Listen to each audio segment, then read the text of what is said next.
আজ থেকে শুরু হলো পিসিওএস সচেতনতা মাস। সাম্প্রতিক গবেষণা বলছে প্রজননক্ষম প্রায় 23% নারী পলিসিস্টিক ওভারিয়ান সিনড্রোমে ভুগছেন। তাদের অধিকাংশই জানেন না সমস্যা সম্পর্কে, অনেকে জানলেও যথাসময়ে সঠিক চিকিৎসা পাচ্ছেন না।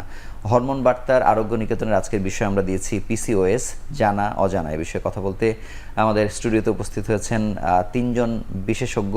আমাদের সঙ্গে আছেন অধ্যাপক doctor Mohammad Hafizur Rahman, senior consultant endocrinology বিভাগ, ইউনাইটেড হসপিটাল। সঙ্গে আরও আছেন ডাক্তার মারুফা মোস্তারি, সহকারী অধ্যাপক এন্ডোক্রাইনোলজি বিভাগ, বাংলাদেশ মেডিকেল বিশ্ববিদ্যালয়, এবং আরও আছেন ডাক্তার শাহজাদা সেলিম, সহযোগী অধ্যাপক একই বিভাগ, বাংলাদেশ মেডিকেল বিশ্ববিদ্যালয়। আপনাদের স্বাগত জানাচ্ছি আমাদের অনুষ্ঠানে।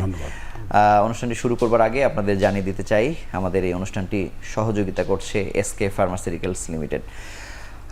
আমি প্রথমে অধ্যাপক ডাক্তার মোহাম্মদ হাফিজুর রহমান আপনার কাছে জানতে চাই যে পলিসিস্টিক ওভারিয়ান সিনড্রোম সম্পর্কে আমরা সাধারণত কথা শুনে থাকি গাইনোকোলজিস্টদের কাছে। আপনারা সবাই এন্ডোক্রাইনোলজিস্ট, আপনাদের কাছে হয়তো আরও নতুন বিজ্ঞানসম্মত তথ্য আমরা জানতেই পারি। পলিসিস্টিক ওভারিয়ান সিনড্রোমটা আসলে কি, একটু সহজ করে আমাদের বলবেন। আসলে আমাদের কাছে অনেক সময় পেশেন্টরা আসে, তা আমি তাকে জিজ্ঞেস করি যে আপনার কী সমস্যা, বলে যে ডাক্তার সাহেব আমার পিসিওস। তো আসলে আমরা অনেক সময় চিন্তা করি যে উনি যে বলছে আসলেই কি ওনার পিসিওস আছে কিনা, তখন কিন্তু আমরা ওনার কাছ থেকে আরও ডিটেল জেনে আমরা নিশ্চিত হই। তো পিসিওসটা কি, পলিসিস্টিক ওভারি সিনড্রোম বলতে আমরা কি বুঝি? তো এটা একটা বলা হয় যে একজন প্রজননক্ষম একজন মহিলার এটাকে বলা হয় সব থেকে কমন হরমোনজনিত রোগ।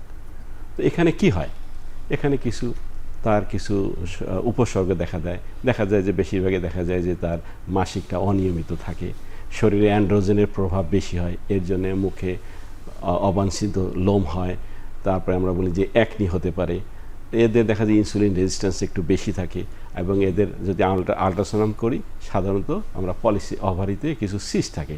এটা হলো যে গ্রসলি এভাবে বলতে পারি, কিন্তু সবার যে অনিয়মিত মাসিক থাকবে তাও না, সবার যে এই মুখে লোম থাকবে তাও না, সবারই যে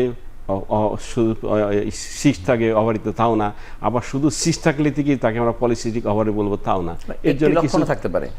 হ্যাঁ, তো এইগুলো একটা কম্বাইনেশন। এটা তো এখানে আসলে কি হয়, আমরা বলি যে আমাদের শরীরে আমাদের যে মেইন গ্ল্যান্ড হলো পিটুইটারি গ্ল্যান্ড, তারপরে থাকে মেয়েদের থাকে ওভারি, অ্যাড্রিনাল গ্ল্যান্ড। তো এদের একটা সমন্বয় থাকে। তো এখন এই সমন্বয়ের ক্ষেত্রে কিছুটা ব্যতিক্রম হয়, এবং আলটিমেটলি দেখা যায় যে ওভারি এবং অ্যাড্রিনাল গ্ল্যান্ড থেকে পুরুষ হরমোনটা মেয়েদের শরীরে যা থাকে তার তুলনায় একটু বেড়ে যায়।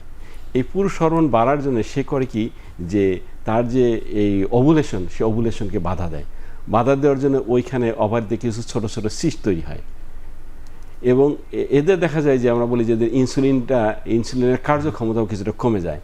এর জন্য কিছুটা পুরুষ হরমোন বেড়ে যায়, বাড়ার ফলে এই যে সমস্যাগুলো এগুলো আরও বেশি হয়। অর্থাৎ তার এই ওভারি কিছু সিস্ট হচ্ছে, তারপর দেখা যাচ্ছে তার অনিয়মিত মাসিক, তারপর পুরুষ হরমোন বেড়ে যাওয়ার জন্য তার যে সিমটম আমরা বলি যে মুখে লোম বা একনি, এই সমস্যাগুলো হয়, এবং এইটাকেই আমরা বলে থাকি যে পলিসিস্টিক ওভারি সিনড্রোম। এবং এর ডায়াগনোসিসের জন্য বিভিন্ন ক্রাইটেরিয়া আছে, সেই জায়গায় আমরা স্যার আসবো। ডাক্তার শাহজাদা সেলিম, যে সাম্প্রতিক গবেষণার কথা আপনাদের কাছে আমরা শুনেছি 23%, মানে এটি অনেক বেশি। আগের পরিসংখ্যান কেমন ছিল? 23% যে হলো, আসলে এটি আপনারা কিভাবে নিরূপণ করলেন? ধন্যবাদ আপনাকে। আমি সকলকে আহ্বান জানাচ্ছি যে আসলে খুবই গুরুত্বপূর্ণ একটি সমস্যা নিয়ে আমরা কথা বলছি, পলিসিস্টিক ওভারি সিনড্রোম।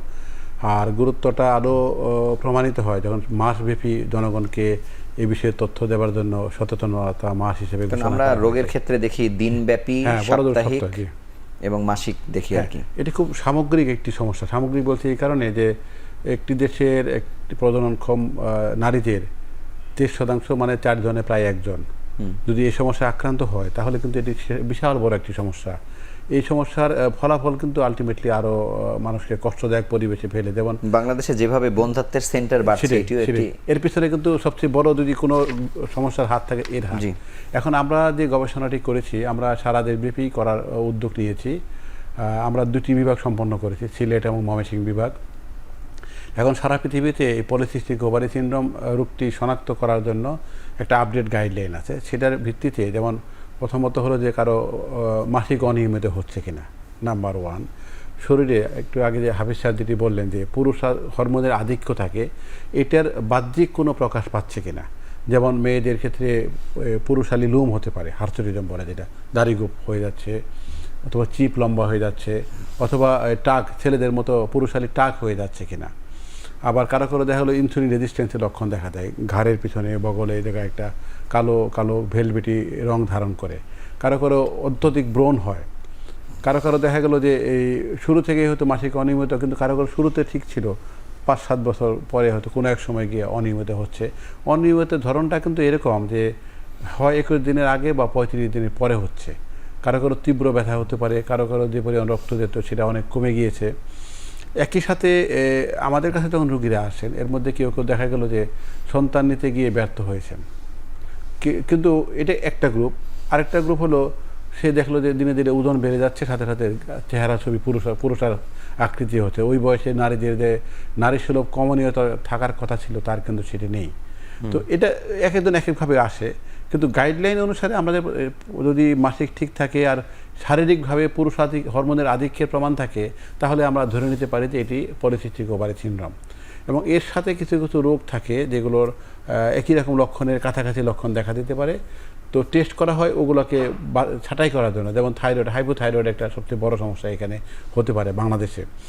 আর যেহেতু বললাম যে ইনসুলিন রেজিস্ট্যান্স পিছনে কিন্তু এটি বড় কারণ, তাহলে ইনসুলিন রেজিস্ট্যান্স আছে মানে তাহলে ডায়াবেটিস থাকতে পারে, এর কোলেস্টেরল কিন্তু খারাপ থাকবে, ওই টেস্টগুলো করা হয়। এবং ইদানিংকালে কিন্তু বহুল আলোচিত একটি সমস্যা হলো ফ্যাটি লিভার। এই গ্রুপের মেয়েরা কিন্তু ওইটারও একটা বড় গ্রুপের রুগী। তাহলে এগুলো কিন্তু আমরা টেস্ট করি, কিন্তু এই টেস্টগুলো কিন্তু এই রোগটিকে শনাক্ত করার জন্য নয়, অন্য রোগ আছে কিনা সেটি বাছাই করার জন্য।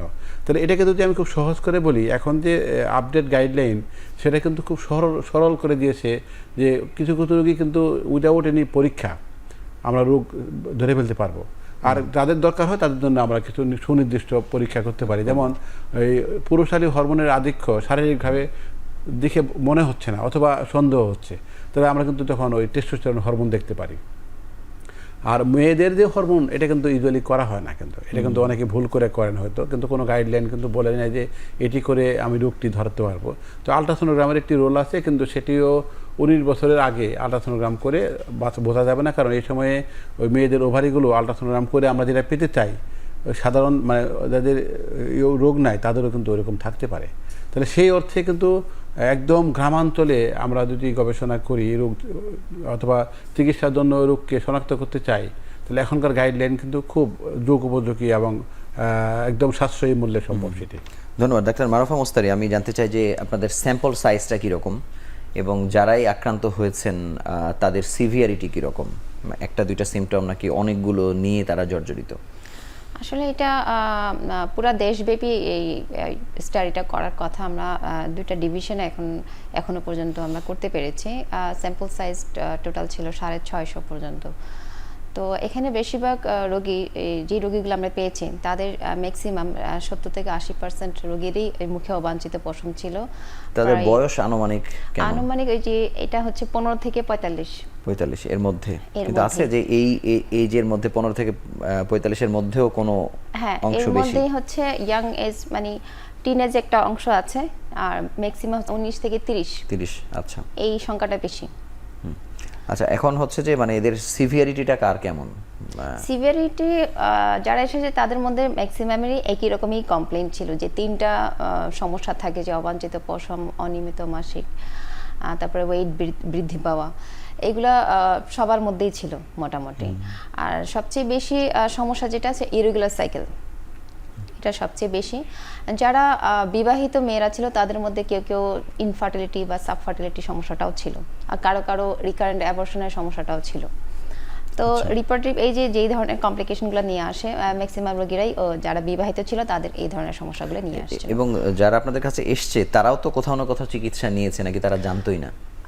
হ্যাঁ, অনেকে জানে যে এটা একটা হরমোনের সমস্যা, এটুকু জানে, বা ম্যাক্সিমাম ওরা অত বেশি, যেহেতু আমরা উপজেলা লেভেলে গিয়েছি প্লাস শহরেও দেখেছি, শহরের লোকজন টুকটাক কিছু বুঝে, আর গ্রামের লোকজন আসলে অতটা বুঝেই না কি ধরনের সমস্যা, এটাই বুঝে না। কিন্তু যারা বিবাহিত নারী ওরা জানে যে তাদের বাচ্চা হচ্ছে না, কিন্তু কারণটা ওরা জানে না আর কি। ধন্যবাদ অধ্যাপক ডাক্তার মোহাম্মদ হাফিজুর রহমান। আপনার কাছে জানতে চাই যে এখন যেমন এমনি দেখেও বলে দেয়া যায়, পিসিওএস শব্দটাও কিন্তু অনেক বেশি পপুলার এখন। আপনাকে তো পলিসিস্টিক ওভারিয়ান সিনড্রোম বলছে না, সে পিসিওএস এর কথা বলছে। কিন্তু এটা যত পপুলার হয়েছে বা মানুষ জানছে, সেই অনুযায়ী কি রোগীরা আপনাদের কাছে আসছে কিনা, বা এটা তো পরিবারও দেখে তো বুঝতে পারে, ওই নারীও তো বুঝতে পারে, সেই অনুযায়ী আপনাদের কাছে আসার হার 23% পার্সপেক্টিভে কতটা কম? তো এটা কিছু স্টাডিতে বলা হচ্ছে যে অ্যারাউন্ড 70% কিন্তু এটা ডায়াগনোসিস হচ্ছে না পলিসিস্টিক ওভারি সিনড্রোমে। তাহলে একটা বড় অংশ কিন্তু আমাদের চিকিৎসার বাইরে থেকে যাচ্ছে। তো সেজন্য আমাদের করণীয়টা কি, এই যে যদি আমরা একটা অ্যাওয়ারনেস বাড়াতে পারি, যে আসলে এটা তো বাসা থেকে অ্যাওয়ারনেসটা তৈরি হতে হবে। একটা অ্যাডোলেসেন্ট মেয়ে, হ্যাঁ, সে কিন্তু অনেক সময় সে সবসময় অনেক সময় এক্সপ্রেস করে না, তা আমাদের কাছে ইদানিং নিয়ে আসে।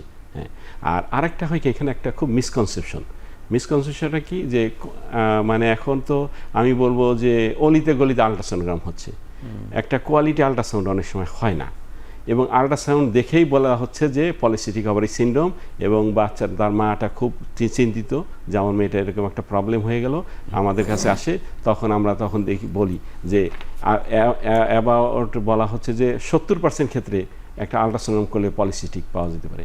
তাহলে সেলিম বলছিল যে 23% হাতে পলিসিস্টিক ওভারি সিনড্রোম, তাহলে বাকি কিন্তু not a polycystic ovary syndrome. তাহলে এই জিনিসটাকে আমাদের বের করতে হবে এবং অ্যাডোলেসেন্ট পিরিয়ডে বেশি প্রবলেম হয়। অ্যাডোলেসেন্ট পিরিয়ডে এই জন্য বলা হয় যে মাসিক শুরু হওয়ার 8 বছরের ভিতরে আল্ট্রাসাউন্ড করা উচিত না।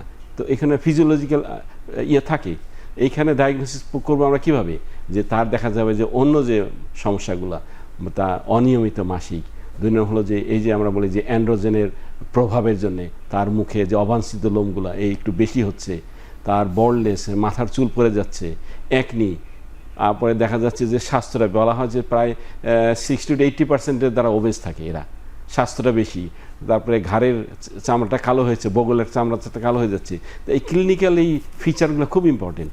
তো এই ক্ষেত্রে কিন্তু এইগুলোর উপর আমরা বেশি গুরুত্ব দিই। তো আমরা যদি আসলে একটা সামষ্টিকভাবে সবগুলোকে চিন্তা করি, তাহলে কিন্তু আমরা ভালোভাবে ডায়াগনোসিস করতে পারবো, এবং ডায়াগনোসিসটা খুবই গুরুত্বপূর্ণ। ডায়াগনোসিস না করতে পারলে চিকিৎসা হচ্ছে না, মেল চিকিৎসা হচ্ছে। অনেক ক্ষেত্রে আমরা দেখছি যে সঠিক চিকিৎসার বদলে দেখা যাচ্ছে যে চিকিৎসাটা, যে ওষুধটা পাওয়া দরকার না সেই ওষুধটা পাচ্ছে। একটা ফিজিওলজিক্যাল প্রবলেম, তার প্রথম আমরা বলি 3 বছর মেয়েদের এমনিও মাসিক ইরেগুলার হতে পারে, সেইখানে তো মাসিক রেগুলার করার জন্য একটা অরাল পিল এটা দেওয়া যৌক্তিক হয় না। স্যার যেটি বলছিলেন যে এতদিন পর্যন্ত করাই প্রয়োজন নেই, মানে সেটার বৈজ্ঞানিক ব্যাখ্যাটাও জানতে চাই। পাশাপাশি বাংলাদেশের 9,500 পরীক্ষা নিরীক্ষা যে ডায়াগনস্টিক সেন্টার, সেটি রেজিস্ট্রেশন করা আছে, কিন্তু এই যাদের রেজিস্ট্রেশন করা আছে নিবন্ধিত যারা, তাদেরও তো দেখা যাচ্ছে যে 90% আপনারা বিশ্বাসই করেন না, হয়তো সেকেন্ড টাইম বলছেন অমুক জায়গা থেকে।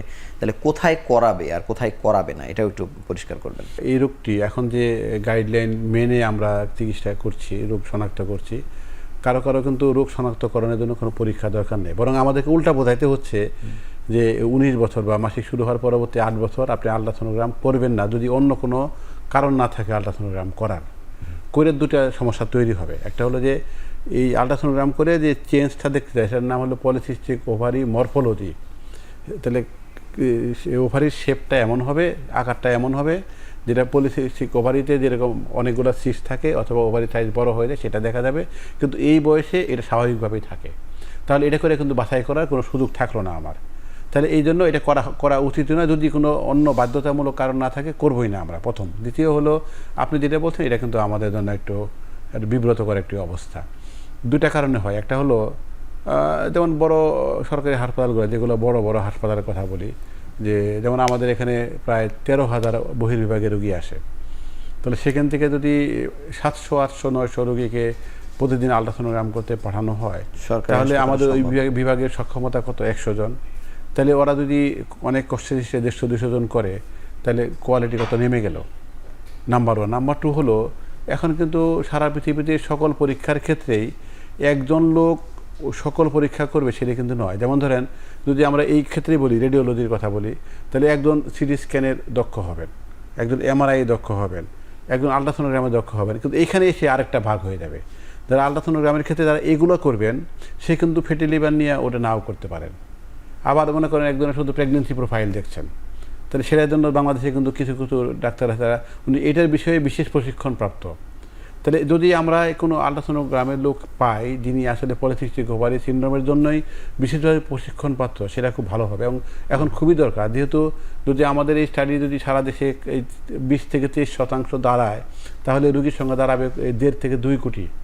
তাহলে এদের মধ্যে যদি আমরা ধরে নিই যে 2 কোটির মধ্যে 50 লক্ষের আল্ট্রাসোনোগ্রাম করবো না, 1.5 কোটির করবো, তাহলে এরকম একটা মেকানিজম থাকতে হবে। এই 1.5 কোটির একটা গ্রহণযোগ্য আল্ট্রাসোনোগ্রামের রিপোর্ট তৈরি হবে। তাহলে সরকারের কিন্তু এখানে একটা বড় ধরনের উদ্যোগ নেওয়ার দরকার। আমি আমাদের ইউনিভার্সিটিতে স্যার যেটা বলছিলেন যে আন্ডারস্ট্যান্ড করার দরকার নাই, না, আমি সেটাই বললাম তো, প্রথম 19 বছর অথবা মাসিক শুরু হওয়ার 8 বছরের মধ্যে তো লাগবেই না। কিন্তু ওই একটু আগে যেটা মানব কাছে শুনলেন যে সবচেয়ে বড় অংশের রোগী কিন্তু 21 থেকে 30 বছর বয়সের, আরও আগে পিছিয়ে কিছু আছে। তাহলে যদি আমরা ধরে নিই যে 40% রোগীর আর লাগবে না, তাও তো 1 কোটি 20 লক্ষ রোগী লাগবে।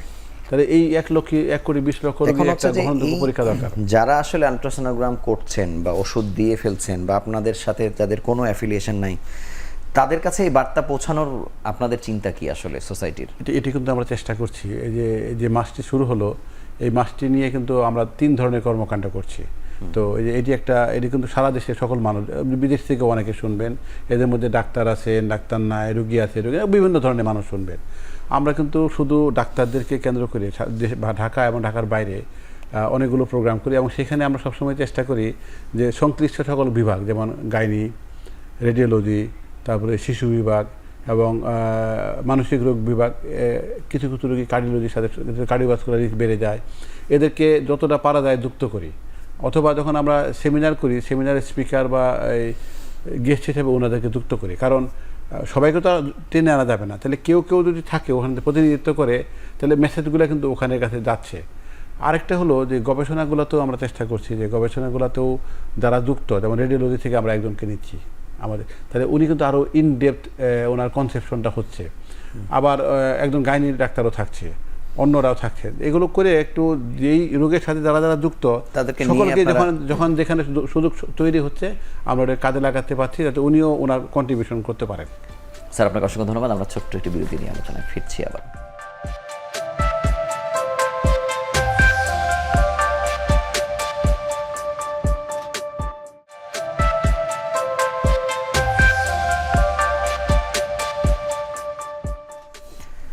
ডাক্তার হাফিজুর রহমান, বিরতির আগে আপনি একটু যোগ করতে যাচ্ছিলেন ডাক্তার শাহজাদা সেলিমের সঙ্গে, বলবেন?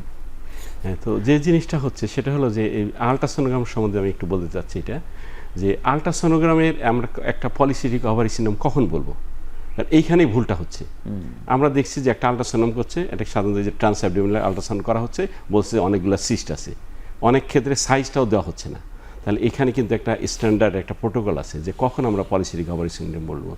আমরা যখন সাধারণত বলা হয় যে transvaginal ultrasound is very important, transvaginal ultrasound করতে হবে, ভলিউমটা থাকবে 10 মিলিমিটার উপরে, সিস্ট থাকবে 20টার বেশি, একটা সিস্টেরও ফিক্স করা আছে যে 10 মিলিমিটার কম হতে হবে। যারা যেন তেনভাবে করছেন তাদের কি ওই জ্ঞানটা বা ওই গাইডলাইন তারা আদৌ জানেন? হ্যাঁ, এই জিনিসটা মেসেজটা দিতে হবে। এবং আরেকটা হলো যে অনেক থাকে আনম্যারিড, একটা আনম্যারিড মেয়ের কিন্তু ট্রান্সভ্যাজাইনাল আল্ট্রাসাউন্ড কিন্তু মেডিকেল লিগালি এটা ঠিক হয় না। তাহলে আমাদের কী করতে, ট্রান্সঅ্যাবডোমিনাল আল্ট্রাসাউন্ড, ট্রান্সঅ্যাবডোমিনাল আল্ট্রাসাউন্ড বলা হচ্ছে শুধু ভলিউমটাই এনাফ। তো সেখানে ওই কয়টা সিস্ট, 5টা সিস্ট, 10টা সিস্ট, এটা দেখে আমরা যে বলে দিচ্ছি পলিসিস্টিক ওভারি সিনড্রোম, এটাও জাস্টিফাইড হচ্ছে না। তো এইখানে একটা ইউনিফর্ম একটা ডায়াগনস্টিক ক্রাইটেরিয়া, এটা আমি মনে করি যে আমাদের দেশে যারা রেডিওলজিস্ট বা যারা আল্ট্রাসাউন্ড করে তাদের জন্য এরকম একটা প্রোটোকল থাকলে ভালো হয়। ডাক্তার মারুফা মোস্তারি, কিন্তু যারা ভুলভাবে জানছেন আল্ট্রাসোনোগ্রামের মাধ্যমে যে ওনার আসলে পলিসিস্টিক ওভারিয়ান সিনড্রোম হয়েছে, তারপরে উনি কি অপচিকিৎসা পাচ্ছেন? জি, পেশেন্ট অনেক সময় এসেই বলে যে আমার ওভারিতে সিস্ট আছে, কি সমস্যা, সিস্ট আছে। তো আসলে ওটা দেখার আগে আমরা তার ক্লিনিক্যালি দেখার চেষ্টা করি। আসলেই পলিসিস্টিক ওভারি বলতে হলে যে আমি আল্ট্রাসোনোগ্রাফির উপরেই ডিপেন্ড করব তা না, আরও তো ক্রাইটেরিয়া আছে, সেগুলো আমরা মেলানোর চেষ্টা করি।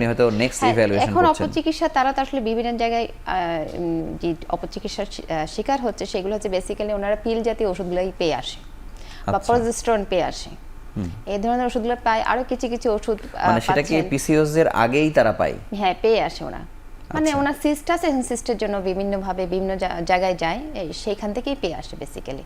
আর কিন্তু সিস্ট আর যাচ্ছে না, তখনই আসছে। ডাক্তার শাহজাদ সেলিম, আমি জানতে চাই যে তাহলে আপনারা বাদে, একজন গাইনোকোলজিস্ট বাদে বা একজন ডার্মাটোলজিস্ট বাদে বা একজন এন্ডোক্রিনোলজিস্ট বাদে অন্য কারা আসলে এই সেবাটি বেশি অংশে দিচ্ছে সারা বাংলাদেশে?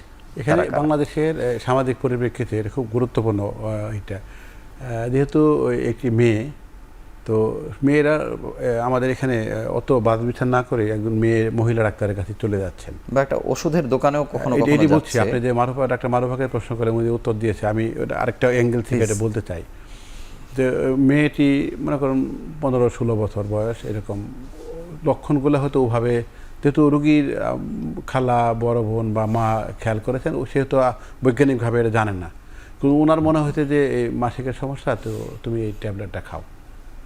এখন ট্যাবলেটটা যে আসলে কি কাজ করে সেটাও কিন্তু অতটা স্পষ্ট ধারণা নেই।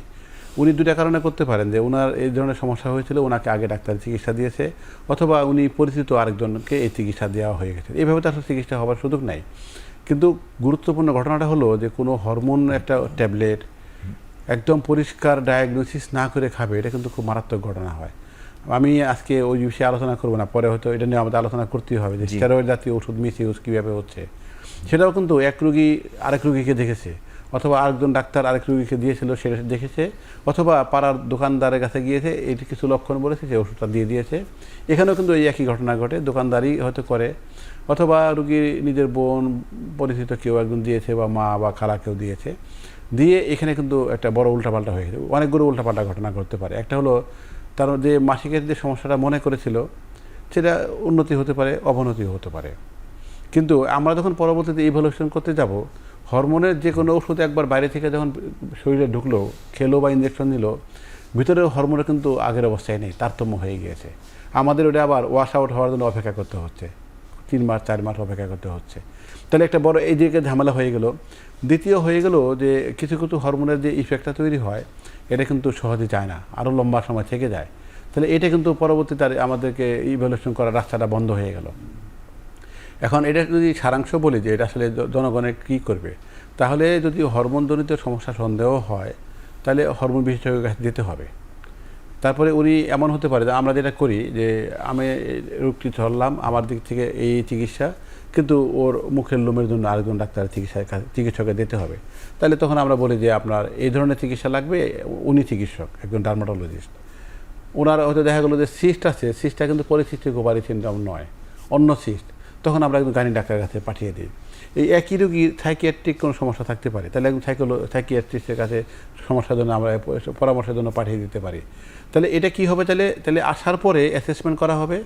অ্যাসেসমেন্টের পরে রোগটি এটি কিনা, পলিসিস্টিক ওভারি সিনড্রোম কিনা, সাথে অন্য রোগ আছে কিনা, তার উপর ভিত্তি করে পরবর্তী চিকিৎসা এবং কার কাছে উনি চিকিৎসার জন্য যাবে এই যে একটা মানে ইউনিফাইড বা হচ্ছে আইডিয়াল একটা মডেলের কথা আপনি বলছেন, সেটি আছে কোথায়, কোথায় পাবে সে? এটি কিন্তু আমরাও এখন আস্তে আস্তে আমরাই নেতৃত্ব দিচ্ছি, যেহেতু একটু হরমোন রোগ।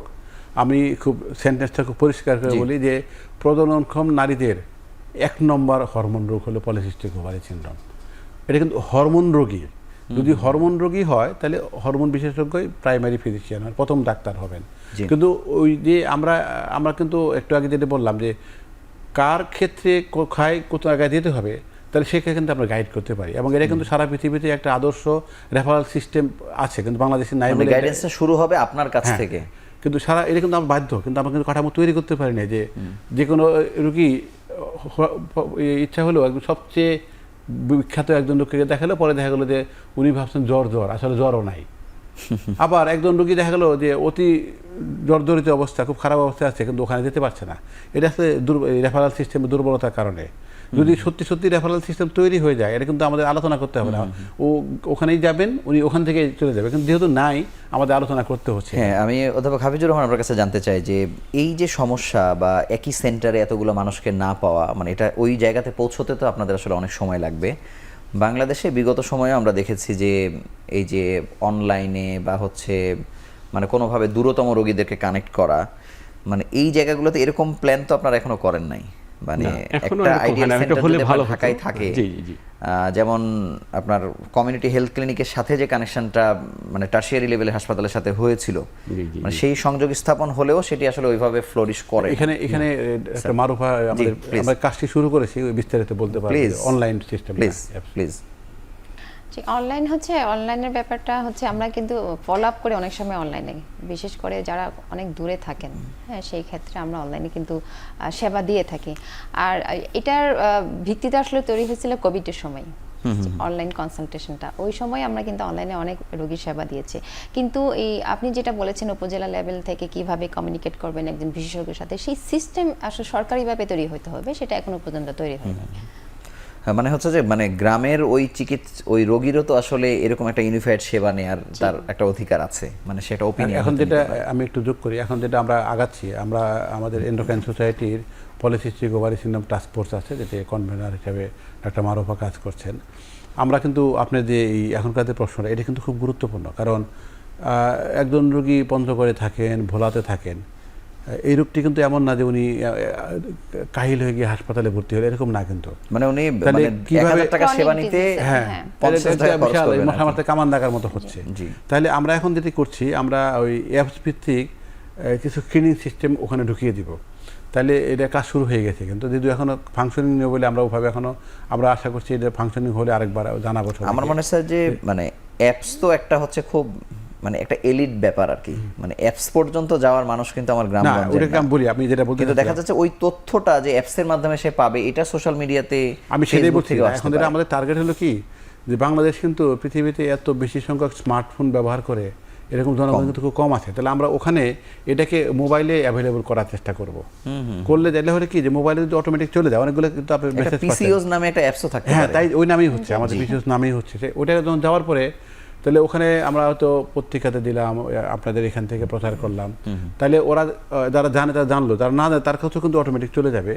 এরপরে কিন্তু উনি ঢোকার পরে ওনাকে যে প্রশ্নগুলো থাকবে, ওই প্রশ্নগুলো কিন্তু সে রুগী না রুগীর লোক, সে ডাক্তার, এইভাবে ঢুকতে পারবে। ঢোকার পরে তাহলে ওর এই সমস্যাগুলো কি, অটোমেটিক সমস্যাগুলো বাংলাতে চলে আসবে। উনি টিক দিলেই তার পরবর্তীতে কিন্তু ওনার পরবর্তী করণীয় ঠিক হবে। তাহলে আমরা কিন্তু ওখানে চিকিৎসা দিব না, তাহলে আমরা কিন্তু সচেতন করার জন্য এবং এর পরবর্তীতে কোথায় যেতে হবে, কোন গাইড করার জন্য এটি আমরা করতে যাচ্ছি আর কি। অধ্যাপক হাফিজুর রহমান, আপনার কাছে জানতে চাই যে যেহেতু এটা নারীদেরই সমস্যা, এই সমস্যাটা শুরুই হয় কলেজ লেভেল, কখনো কখনো হয়তো স্কুল হতে পারে আর কি, মানে সেরকম কোনো 100 স্কুল টার্গেট করা, বা আপনারা হয়তো অনেক জায়গাতে গিয়েছেন, মানে সেইটা আপনারা গেলে তো একটা বিরাট ব্যাপার আর কি ওই স্কুলের জন্য। আপনারা যদি দেখা যায় যে খুব নামি দামি স্কুলগুলো থেকেও শুরু করেন, সেই যাত্রাটা শুরু করার ব্যাপারে আপনাদের কার্যক্রম কোথায় আছে? তো একটা আগের প্রশ্নের আমি একটু আগেরটা একটু উত্তর দিতে চাচ্ছি, যে একসময় আমি ঢাকা মেডিকেল কলেজে কর্মরত ছিলাম, তখন কিন্তু এরকম একটা প্রজেক্ট ছিল, একটা পাইলট প্রজেক্ট ছিল, এই টেলিমেডিসিন। বিভিন্ন হেলথ কমপ্লেক্সে রোগীরা আসতো, তাদের প্রবলেমটা বলতো, আমরা কিন্তু এখান থেকে চিকিৎসাটা দিতাম। ওটা একটা ভালো কনসেপ্ট ছিল, কিন্তু এটা পরে আর ওইটা এক্সপানশন, রুগ্ন অবস্থায় আছে, ওইটা খুব একটা এক্সপান্ড করে নাই। তো এরকম একটা করতে পারলে ভালো হতো। আপনি যেটা বলছেন যে রিমোট এলাকায় যে আসতে পারছে না, ওখানকার ডাক্তার সাহেব তাকে হেল্প করছে, সে এখানে কনসালটেন্টের সাথে আলাপ করছে। তো ওই জিনিসটা করতে পারলে আরও ভালো হতো। আর আরেকটা যেটা বলছেন যে হ্যাঁ, এটা আমাদের এটা ইচ্ছা আছে, কিন্তু আমরা এখনও ওইভাবে আগাতে পারি না। আপনি যেটা বলছেন যে এটা হলো যে এই রোগটাকে কিন্তু আমরা, এই রোগের চিকিৎসা নাই, পলিসিস্টিক ওভারি সিনড্রোম, কিন্তু এর যে জটিলতাগুলো যেন না হয়, এটাকে যদি আমরা প্রিভেন্ট করতে চাই, তাহলে কিন্তু আর্লি স্টেজে আমাদের ধরতে হবে। তাহলে ধরার ওই সময়টাই যদি আমরা ধরতে পারি, যে স্কুলে যে একটা বাচ্চা, এখন তো দেখা যাচ্ছে যে এটার কারণগুলো অনেকগুলো কারণ, আমরা বলি যে এনভায়রনমেন্টাল কারণ, আমরা বলি যে জেনেটিক কারণে আমার কিছু করার নাই, কিন্তু এনভায়রনমেন্টাল কারণগুলোকে আমরা যদি অ্যাড্রেস করতে চাই, তাহলে ওই যে বাচ্চারা মুটিয়ে যাচ্ছে, তাহলে আমাদের ওইখানে যে অ্যাড্রেস করতে হবে, এই বাচ্চাদের আমাদের ধরতে হবে। তো এইটা আমাদের প্ল্যান আছে ভবিষ্যতে, কিন্তু এখন আমরা ওইভাবে মানে এটা হচ্ছে যে সব চিকিৎসক তার দল ধরে যাওয়ার দরকার নাই, ওই টিমে একজন চিকিৎসক, সাথে হয়তো অন্য বডি বা ওখানকার, মানে এমনও কথা আমরা বিভিন্ন সময় আলোচনা হয় এখানে, যে স্কুলে যেমন আগে সিআর হতো বা টিম লিডার হতো, ওইরকম একজন মানে চিকিৎসা সংক্রান্ত বিষয় বুঝবে, এরকম একটা বিষয় আলোচনা বাংলাদেশে হচ্ছে আর কি এখন। ডাক্তার মারুফা মোস্তারি, আপনার কাছে জানতে চাই যে যারা আসলে মোটা হয়ে যাচ্ছেন বা গেছেন, শহরে তো এক গল্প, গ্রামের গল্পটা কেমন, তাদের কাছে শুনেছেন যে আসলে তাদের মুটিয়ে যাওয়ার কারণগুলো আসলে কি কি? যে এখন আসলে চিত্রটা একদমই ব্যতিক্রম। এখন যারা আসছে দেখা যাচ্ছে ম্যাক্সিমামই গ্রাম থেকেই আসছে। এখন তারাও কিন্তু ওরকম যে আগে গ্রামে যে খেলাধুলা করতো, এটা করছে না বাচ্চারা বিশেষ করে। মানে ওদের সেডেন্টারি লাইফস্টাইলে ওরা লিড করছে, মানে শুয়ে বসেই থাকছেন। বাচ্চারাও মোবাইল বা স্ক্রিনে অনেক বেশি টাইম ইউজ করছে, আর ফাস্ট ফুড খাচ্ছে। মানে গ্রামেও এখন এইসব কালচার চলে আসছে, যার কারণে যাদের ওবেসিটি বা স্থূলতা বাড়ছে, একই সাথে পিসিওএসও কিন্তু বাড়ছে। এমন গ্রামের অনেক মেয়ে কিন্তু ওরা বুঝতে পারছে না যে ওদের এই সমস্যাটা অলরেডি হয়ে গেছে। তারা হয়তো আসছে তার ওয়েট কমানোর জন্য, কিন্তু দেখা গেছে আন্ডারলাইং কজটা হচ্ছে তার পিসিওএস। সুতরাং লাইফস্টাইলের যে আমূল যে পরিবর্তন, সেটা শুধু যে শহরে সময়মতো তা না, এটা গ্রামেও চলে এসেছে। আরেকটি বিষয় হচ্ছে যে মানে একজন নারী পিসিওস হলে তার ইন্টারনাল পেইনটাকে সে যেভাবে হজম করে সামাজিকতার কারণে, কিন্তু যখন তার একটা লোম হচ্ছে তখন কিন্তু লেজার বা অন্য কোনো ট্রিটমেন্ট নেওয়ার জন্যও আবার ওই গ্রামাঞ্চলের কোনো ভুল জায়গায় গিয়ে মুখটা পুড়িয়ে ফেলছেন। এগুলো কি দেখেছেন? এগুলো তো আছে, গ্রামেগঞ্জে যদিও লেজার অতটা এখনো চালু হয়নি, তবে কিছু কিছু পার্লারে এইসব লেজারগুলো শুরু হয়েছে। বার্নিং হচ্ছে, এবং যদিও বলা হচ্ছে লেজার পার্মানেন্ট, কিন্তু আসলে পার্মানেন্ট সলিউশন তারা পাচ্ছে না, যেহেতু আন্ডারলাইং তার হরমোন কন্ট্রোলে নাই, সেই জন্য রিকারেন্স হচ্ছে, তখনই তারা আবার আসছে। ডাক্তার শাহজাদা সেলিম, মানে আপনারা মানে একজন এন্ডোক্রাইনোলজিস্ট কত দূর পর্যন্ত বাংলাদেশে আছে, মানে আপনাদের কাভারেজটা কত দূর পর্যন্ত? যদি আমরা সরকারি যে পদ সৃষ্টি করা হয়েছে সেটাই বলি, তাহলে মেডিকেল কলেজের বাইরে কোথাও নেই। কিন্তু সরকারি চাকরি যে ইয়েতে নাই, মানে জেলা হাসপাতালে নাই, নাই। কিন্তু সরকারি যে চাকরির এখন অবস্থান, যে আমাদের যারা ডিগ্রি করে এমডি, এফসিপিএস আর ডিপ্লোমা, 3টা ডিগ্রি করে, তো যারা বিসিএস এর যারা চাকরি করতো ওরা যখন এসে ডিগ্রি করে তারপর যখন পোস্টিং হয়, পোস্টিংটা কিন্তু ইউজুয়ালি উপজেলাতে হয়। তো সেই হিসাব করলে আমাদের কিন্তু এখন অনেকগুলো উপজেলাতে আমাদের এন্ডোক্রাইনোলজিস্ট আছে, কিন্তু সে কিন্তু মেডিকেল অফিসার হিসেবে আছে, বিশেষজ্ঞ হিসেবে নাই, কিন্তু আসলে পাশ করা বিশেষজ্ঞ সে।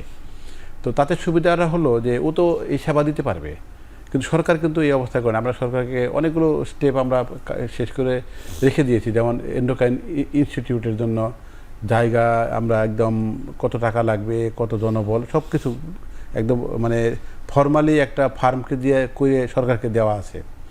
আর মেডিকেল কলেজগুলোতে যেমন বেশিরভাগ মেডিকেল কলেজগুলোতে পদ নাই, এখন 1-2টা করে নতুন নতুন পদ সৃষ্টি হচ্ছে। যেমন আমাদের ইউনিভার্সিটিতেও কিন্তু আমরা ক্ষুদ্রতম বিভাগ, রোগীর সংখ্যা কিন্তু অনেক। এটার ঘটনাটা ঘটেছে, এই বিভাগটি কিন্তু পৃথিবীর অনেক দেশে অনেক পরে শুরু হয়েছে। আমরা মেডিসিনের অংশ ছিলাম, কিন্তু যখন আস্তে আস্তে দেখা গেলো, যেমন ধরুন ডায়াবেটিসের রোগী প্রায় 2 কোটি, আমরা পলিসিস্টিক ওভারি সঙ্গে রোগীর সঙ্গে বললাম, তারপরে মেনোপজ থেকে শুরু করে অস্টিওপরোসিস, ওদিকে থাইরয়েডের রোগীর সংখ্যা প্রায় 4 কোটি। তাহলে এত রোগীর সেবা দেওয়ার মতো কিন্তু কাঠামো বাংলাদেশে কোথাও তৈরি হয়নি। তো এটা রাতারাতি হবে সেটা ভাবারও দরকার নাই। কিন্তু আমরা যেটা এখন আশা করতে পারি যে কোনো রোগী যদি একটু খোঁজখবর রাখেন, উনি যেখানে থাকেন ওনার পক্ষে পৌঁছা সম্ভব এরকম জায়গায় কিন্তু হরমোন বিশেষজ্ঞ পাবেন, এবং এর কাছে যাওয়াটা খুব জরুরি। না হলে কিন্তু আপনি বারবার যেটা হাইলাইট করছেন, আমরা কিন্তু খুব দুশ্চিন্তাগ্রস্ত যে হয়তো এমনভাবে এক জায়গায় গেলেন, একটা মানে অপচিকিৎসার শিকার হলেন, এটা চিকিৎসা না করে থাকাটাতেও বেশি ক্ষতি হলো, হয়তো সেটা হতে পারে। আপনাকে অসংখ্য ধন্যবাদ। আমরা আরও একটি ছোট্ট বিরতি নিয়ে আলোচনায় ফিরছি।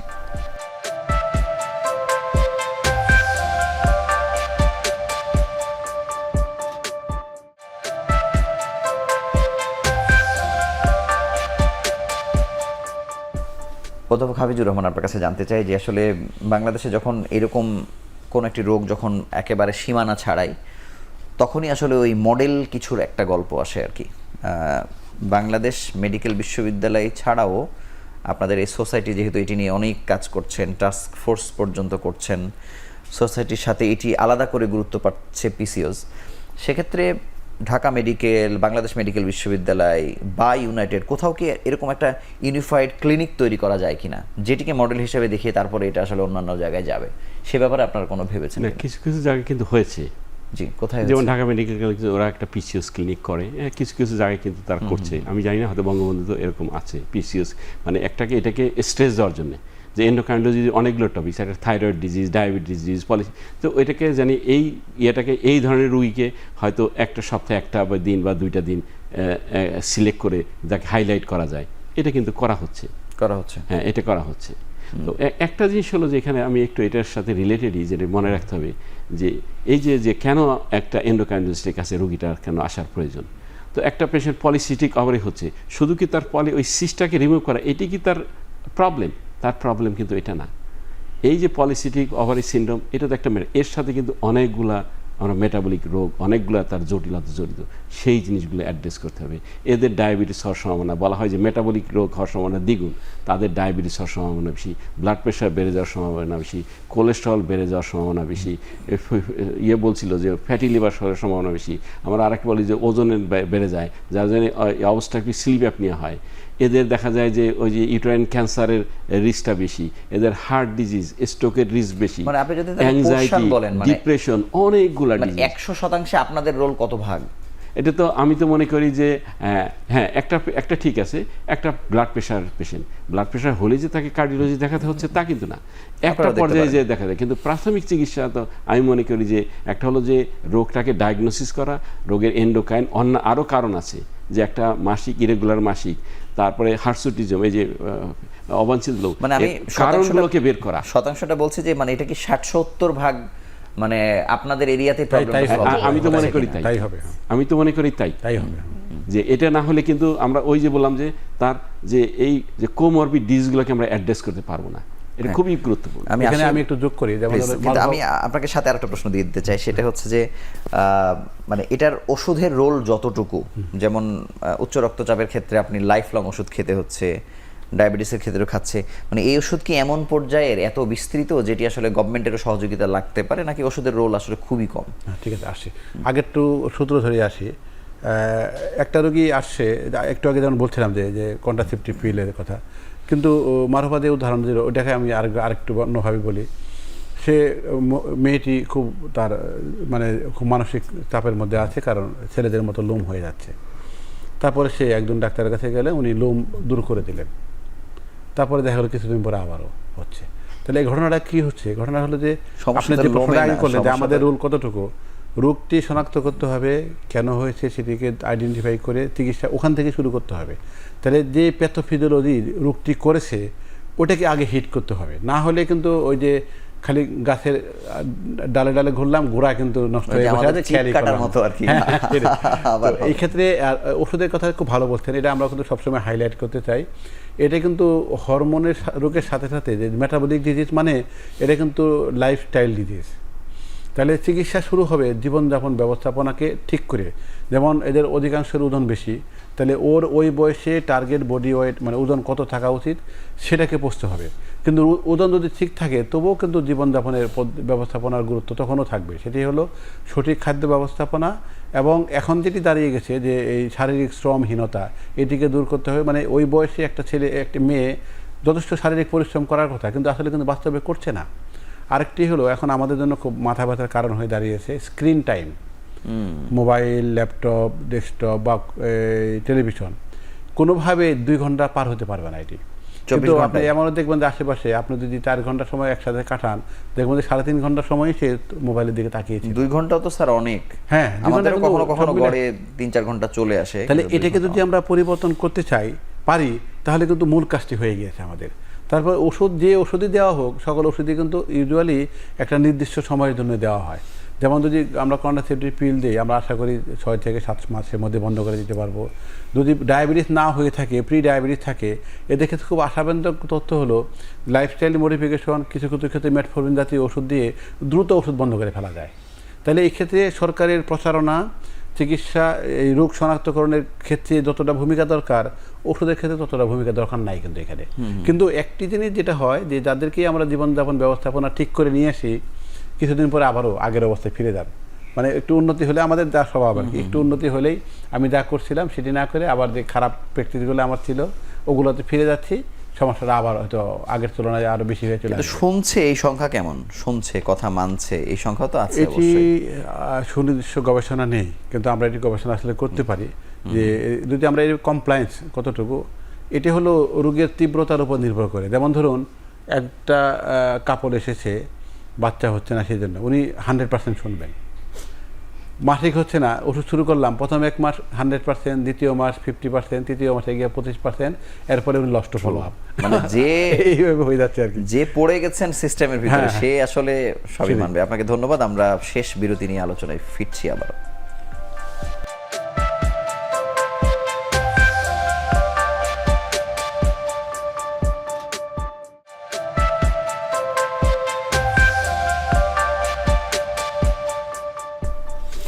ডাক্তার মারুফা মোস্তারি, আপনার কাছে জানতে চাই যে এই নারীদের জন্য আপনার পরামর্শ কি আসলে? কোথায় থেকে যাত্রা শুরু হবে, বা মানে কোন ভুলটাই তারা সব থেকে বেশি করছে? মানে সেটা কি ওজনের ব্যাপার, নাকি খাওয়া দাওয়ার ব্যাপার, না ঘুমানোর ব্যাপার, নাকি সবকিছু mix? Doctor Shahjahan Salim sir যেটা বললেন, যেটা লাইফস্টাইল ডিসঅর্ডার, বেসিক্যালি এটা লাইফস্টাইল ডিসঅর্ডার। যদি আসলে লাইফস্টাইল ঠিকভাবে মেনটেন করতে পারে, তার অনেকাংশে কিন্তু পিসিওএস প্রতিরোধ করা সম্ভব, প্রিভেন্ট করা সম্ভব। পিসিওএস রিলেটেড কমপ্লিকেশনগুলোও কিন্তু প্রিভেন্ট করতে পারবে।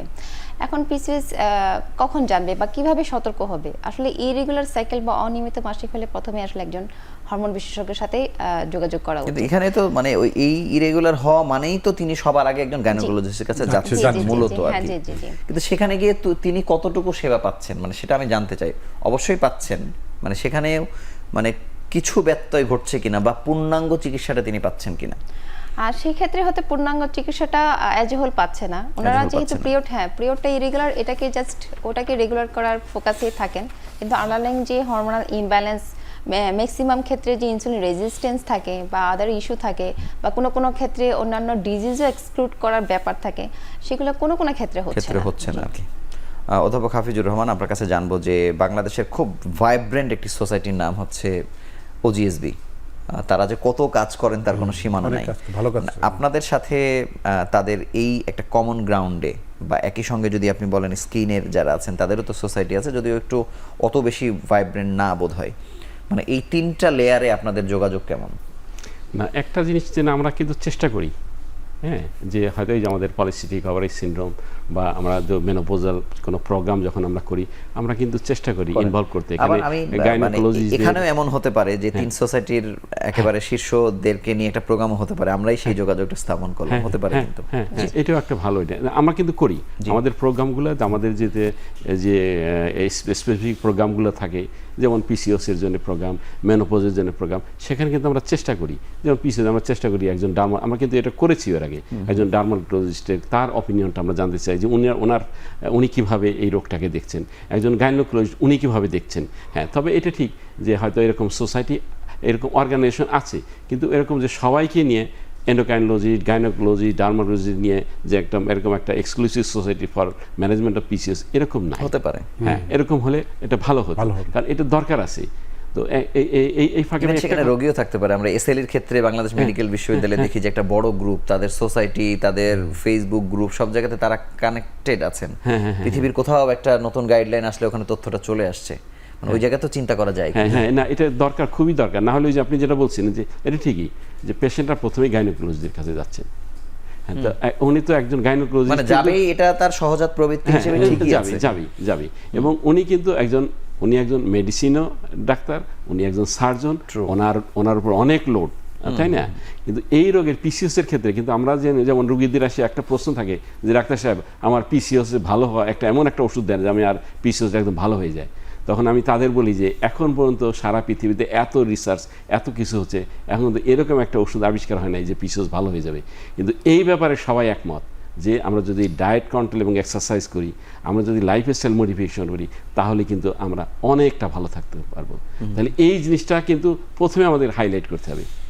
ধন্যবাদ। আমরা মাসব্যাপী যে কর্মসূচি শুরু হলো আজকে থেকে, একেবারে শেষ প্রশ্ন হিসেবে ডাক্তার শাহজাদা সেলিম আপনাকে বলতে চাই যে মানে এই গ্রুপটা, এই পার্টিসিপেশনের মধ্যে মানে আরও কতজনকে যুক্ত করা যায়, মানে সোসাইটির মানে কত মানুষকে আপনি এটার মধ্যে নিয়ে আসতে পারেন, তারপরে যদি একটা শক্তিশালী একটা ভিত্তি তৈরি করা যায়।